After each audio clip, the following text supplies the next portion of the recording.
Okay. Hello and welcome back to my channel. My name is Jessica. I am a book lover and reader and writer, and today we're going to be talking about a controversial hobby called blackout poetry. Now, if you don't know anything about this, you're probably wondering why I say it's controversial. Let me be blunt. In order to do this hobby, you have to irretrievably desecrate books. Blackout poetry is something kind of new to me, so I'm gonna just explain how I got to this video, but if you want to skip straight to the tutorial, please by all means do so. I will have the timestamps. But so my experience with books was always they are sacred. You do not ever draw in a book. You do not line, you do not annotate, you do not. My books have never looked like this, ever. This is Pinterest book level. I've never been like that, okay? I had a strict, so my dad never ever wanted anyone to write in a book, and he felt that it distracted from like the essence of the book. And then my mom was a little bit less like that. She often underlined things and stuff, but growing up mainly with my dad because my mom passed away when I was young, we were taught very strictly never ever to write in a book. So I was always appalled by these things. And a few years ago, I would never have dreamed of doing blackout poetry, ever, in a lifetime. But things have changed. So I became quite the Pinterest girly, and because I love reading, Pinterest gives me writing prompts, it gives me all kinds of stuff like that, and it also gave me some sections of certain books that had been annotated, and I started to love it. I actually started to think, okay, that's pretty cool. But I wasn't fully convinced. Like, I was getting more used to it, but I wasn't totally over there, and I think a turning point in my life came when I read this book. A Tale of Two Cities by Charles Dickens. It is such a good book. Anyways, I got this secondhand. It's kind of old. You can tell I got it secondhand, right? But it's in beautiful condition, and I got this one and Oliver Twist at the same time. Now, when you look in this book, in the first few chapters, there are underlines, and there are occasionally other little bits and things. There's underlines there, and like maybe it was just stuff that whoever read this before didn't know, like the words they didn't know. But I cannot tell you how much fun I had just waiting for those little underlines to show up, or the little doodles in the margins. And I genuinely started feeling like I was having a conversation with the person who had read this book before. And I loved that conversation. It was amazing, and I thoroughly enjoyed the book. After a few chapters, though, I must say, okay, not a few chapters, this is like halfway through the book already, and there's still like a little doodle down there, and but obviously there came less doodles and less things as time went on, and I'm pretty sure whoever was doing that did not finish the book, because they abruptly stopped, and I got so sad because I was like, I'm having a conversation with you, why do you leave? But anyways, that was a turning point for me, because suddenly I didn't see annotation as something to be avoided at all costs. I saw it as something actually useful and like a personality that it's giving the book. I do not fully support all annotation, and I really do appreciate that whoever annotated A Tale of Two Cities that I bought used pencil, not pen or marker or anything. But I think it did kind of open up my mind a little bit to blackout poetry, which I didn't know was gonna happen, but it did. It's still quite a jump from believing that annotation in pencil is okay and believing that I should take up the hobby of blackout poetry. So to make a long story short, which I am not known for doing, trust me, everybody who knows me and every one of you who are watching on this channel already know that I like to make a short story long. That is my way, that is my thing. But I'm gonna try. I saw the annotations and I saw blackout poetry and all that stuff on my Pinterest and on my Instagram, and I literally just started to get acclimatized with it, and then I started to think, actually this is a great way to train your mind to actually see things differently. Because if you're looking, I've got a book right here, right?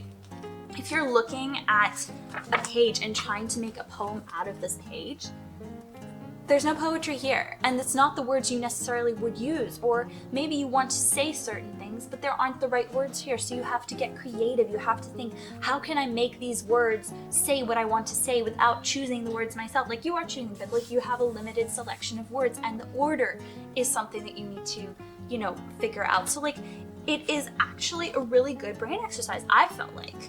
So that's kind of how I got to the point of thinking, okay, yes, it's a good idea, I should try it, and I did, and I love it, I honestly do. Like, I haven't been doing it for a long time, but let's jump into the tutorial. All right, what you're gonna need? You're gonna need a book. I've got Hardy Boys here, I'll get into that just now. Or you can get magazines or newspaper, you can do newspaper clippings or whatever you want to do. I've got a few things here. And then you're gonna need something to black it out. Now, it doesn't have to be completely blacked out. Like, words you're not using don't necessarily have to be blacked out entirely. So you can use like a watercolor paint or normal paint, paint pens, but the traditional way to do it is to use a marker, like a permanent marker. Now, I personally like this the best, but there are a couple other ways that you can do it that don't damage your book at all, which I will get into in a minute. So the steps are very simple. You're literally just going to take your book and choose some words. I personally don't like to just wing it and like just take my marker or whatever and just start blacking out without having gone through the page and like chosen some words. I know some people like to have like a separate piece of paper that they kind of pick the word and then write it down, pick the word, write it down, and then like figure it out from that. Personally, I do this where I'm basically circling with pencil and lightly with pencil so that I can just erase it later. And then I will go through them, and then you can see I'm like erasing some of them and like, okay, it doesn't quite work. Maybe I'll just change up the vibe. Maybe I'll change the wording a little bit. And then once I've done that, then I move on to the blacking out. Now, for those of you who do not want to destroy their work of art book, but they still want to do this blackout poetry, what I recommend is do what the spies do, guys. Like, do you remember when you were a kid and you were watching like the spy movies? Maybe that was my childhood, not yours, but I love spy movies, spy books, spy novels, spy everything. It's really cool, okay? So what I decided to do, check it out, is I decided to cut out the perfect spy like thing. Now I did afterward take that same page and black it out so you can see that's what it looks like. But if you look at it through the page, I just love this so much. Check that out. You can see exactly how it is, and I never had to draw anything on it. I also tried to do it with the page in front of it, which is another thing that you can do if you want to destroy your book even more. Where I just cut the holes out of these. But it didn't work quite so well. It's honestly really time consuming to do this.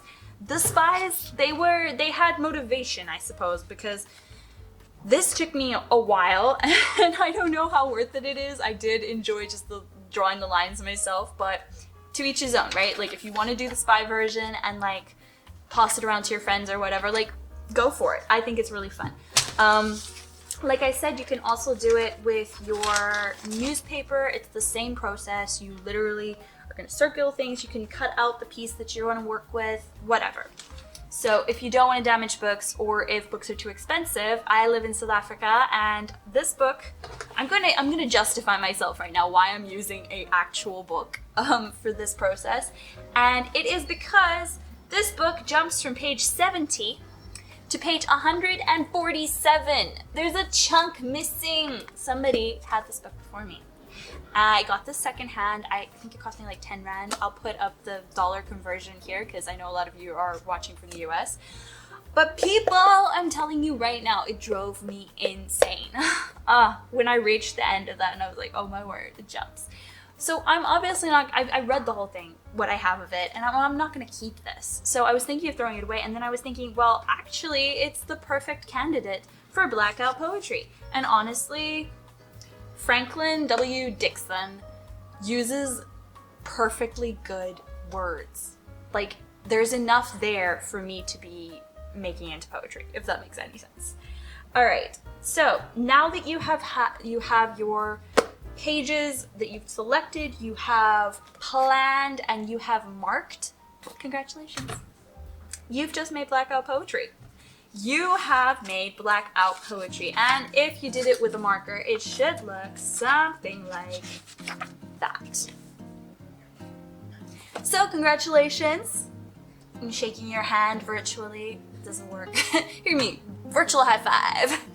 Okay, so congratulations. I would love to see how that turned out. So if you post it, do DM me on Instagram or tag me. My handle is Jessica Yakira, and I would love to also hear if you want to just put them in the comments below. My poem turned out pretty good, I feel like. I feel kind of embarrassed to read it out loud because I'm not the greatest at reading poetry, but I'm gonna do it anyways, so guys. Please, I know light and shadows. Our story will hold each whisper until found. I love it! I love it! I love it! Okay, so enough about that. I hope you guys really enjoy this hobby if you do decide to do it, and I will see you in the next video. Bye!